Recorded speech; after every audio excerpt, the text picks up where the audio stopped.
All right, Connor, how are we feeling for this one? Feeling great. Training's been really good, and I'm just kind of excited to get back here and race. I know the course. There's a bunch of good things about it. Everyone's talking, obviously, about unlocking like one of those spots for the marathon trials. How are you approaching that?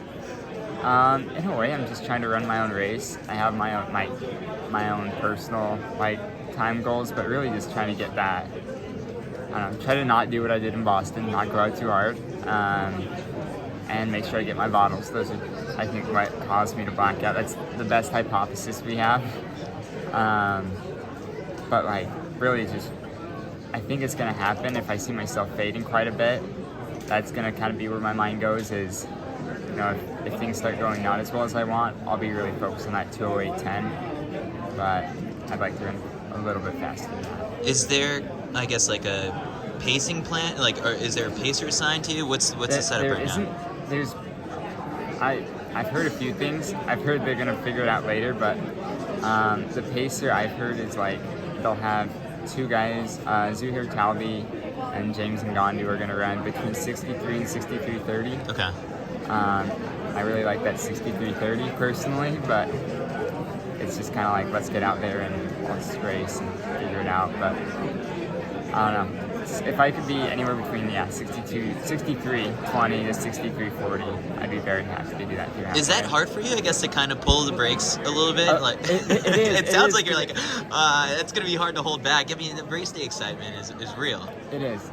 And even last year, my first mile, I didn't see the mile marker for the first mile, but Matt Centrowitz, I saw him after the race. He's like, dude, you went out in 4:40, and I'm like, dude, I had no idea. You go under a bridge, the watch isn't on, and you're just going up feel, and I felt like I was jogging that first mile. Especially because Ruth Chepin-Gedich was with me, and when she's running with you, you're like, all right, you must not be going too fast. I must be running pretty conservative, and then I was, according to Matt Centrowitz, 4:40 that mile. Anything special in training in this block that really stood out to you in terms of just how does it compare to before Boston, before Chicago last year? Oh, that's a good question. Maybe I've gotten a little greedier, but my miles, I hit 4 weeks at 120. I've never done a week at 120 before. So that's been a big thing. Been healthy. I guess that was the same with Boston and Chicago last year. But I mean, that's a big thing.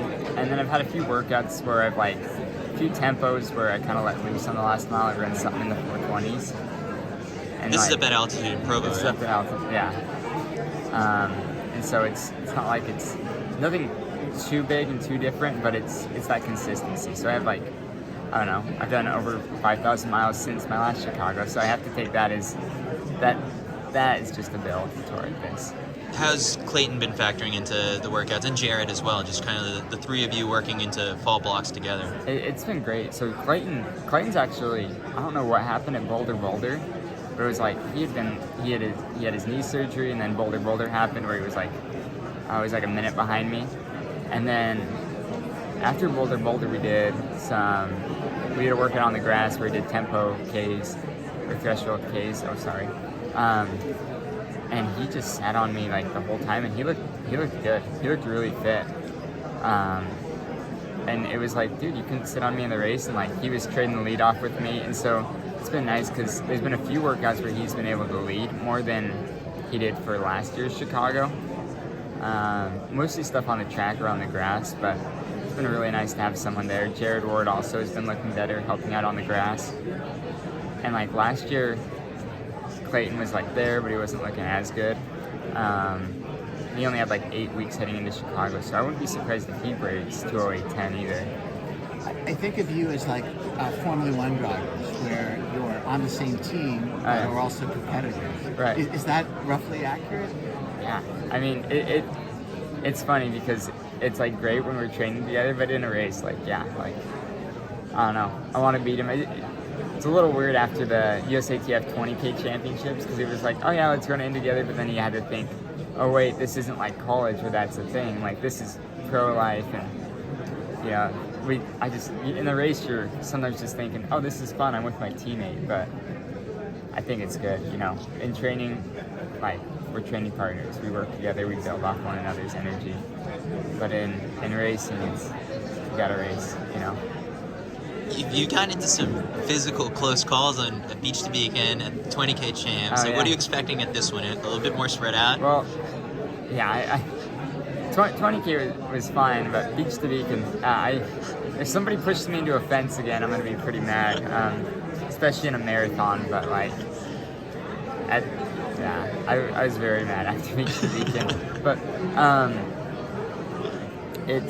I just think it'll be, people in the marathon are pretty nice, and so you work together with people and you switch off leads, and I don't know, I feel like a marathon, it's like if there's a pack of 10 of us, it's like, let's, as a pack of 10 of us, catch the next guy. It's not, I'm going to beat everybody in this pack. It's like, let's work together, and then, you know, if anybody's there at 24 miles, then that's when we try and throw the hammer down, but lots of working together.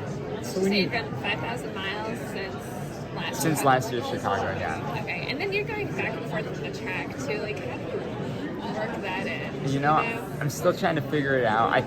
It worked out really well last year, you know, doing the roads and the track. And this year, I tried to do it. I had some great track workouts. My speed was better than it has ever been this past spring.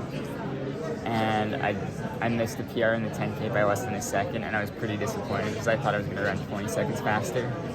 I guess I PR'd in the 1500 this year. That's the only event I've ran a personal best in this year. So What was your time? it was 3:37.90 something. Oh, I know it's a personal best. But How much pressure are you feeling about this qualifying time? not too much pressure. I really think if I don't get it here, I think, you know, I'm just gonna, like, I'm hoping they'll change stuff with the trials time beginning. But if not, I'm really just trying to focus on, you know, my processes. Because I think, you know, you put that extra pressure on yourself. You're like, okay, like, if I run this fast, the US will be able to send 3. But instead I'm just wanting to send 1, and then hopefully 2 more. But trying to focus on my processes and being ready to run fast. And, I don't know. I think if I run my race plan and I pace it out well and I make sure I get my bottles, I'm pretty confident I'll be under the time. And maybe that's overconfidence, I don't know. We'll find out on Sunday.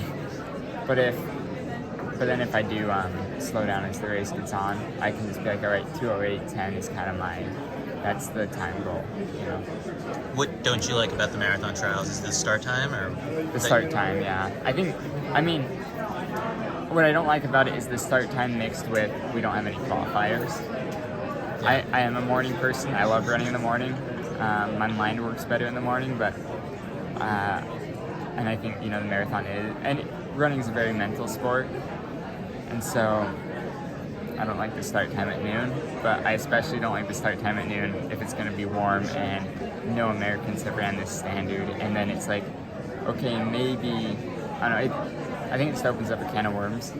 Like, maybe we'll get in off rankings, but then it's like, well, at that point, like, what if we have nobody in the race with the qualifier? Do I just go and run London and go and run 2:08 there, and then do I get a go? Like, or does that just go to the winner of the trials? Like, it seems like, I don't know, it just gets too complicated that way. So, I mean, are you at peace with the fact that the way it is now, like, if you're the only one who's qualified, they could give your spot to somebody else? Exactly. Are you okay with that?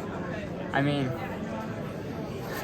I'm not, but then also I have to think, okay, what if I bonked on Sunday, and then I show up to the trials and win, and then it's just like, well, maybe I take somebody else's spot, and I don't like it, but I think it's just kind of the rules we have to play by.